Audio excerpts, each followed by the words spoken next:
नियमावलीनुसार प्रस्ताव वाचन पहिलं झालं पाहिजे. मागच्या महासभेत उपमुख्यमंत्री अजितदादा पवार यांचं मी एक पत्र दिलं होतं प्रस्तावाचं स्मृतीस्थळासाठी.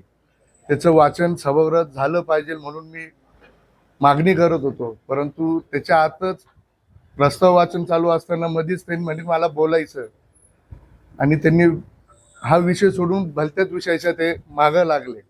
म्हणून तिथं मी विरोध करून पहिले प्रस्तावाला मान्यता दिली पाहिजे. त्याच्याकरता आमचं थोडं तिथं महापौरांना विनंती करत होतो का नियमाला धरून चाललं पाहिजे, सभागृहाची गरिमा राखली पाहिजे. त्या निमित्ताने आम्ही तिथं महापौरांना मी सांगायला गेलो आणि तिथून महापौरांनी तो प्रस्ताव वाचला. मी महापौरांचं, आयुक्तांचं, उपमहापौरांचं देखील अभिनंदन करतो का सर्व सदस्यांचं अभिनंदन करतो का एकमुखाने सर्वांनी तो प्रस्ताव मान्य केला. त्याचा ठराव देखील आजच्या आज होऊन तो आपण राज्य सरकारकडे पाठवणार आहोत. आणि 27 तारखेला सुनेत्रताई नाशिकला आहेत, त्या दिवशी देखील सुनेत्रताईंची आपण त्या पेलिकन पार्क येथे छत्रपती शिवाजी महाराज उद्यान इथे आपण त्यांचं पाणी दौरा ठेवणार आहोत. अशा पद्धतीने आज ठराव मंजूर झाल्याबद्दल मी सर्वांचं अभिनंदन करतो का ज्या अजितदादांनी महाराष्ट्रासाठी रात्रीचा दिवस, दिवसचा रात्र करून महाराष्ट्रासाठी एक चांगलं काम उभं केलं, ह्या अजितदादांच्या स्मृतीस्थळासाठी आज त्यांनी मंजुरी दिलेली आहे.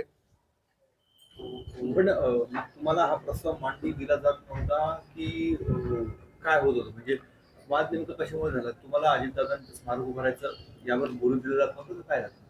निश्चित मागच्या काळात तुम्ही बघितलं असेल, एक विशिष्ट वृत्तीचा तो व्यक्तिमत्व त्या घराणा आहे.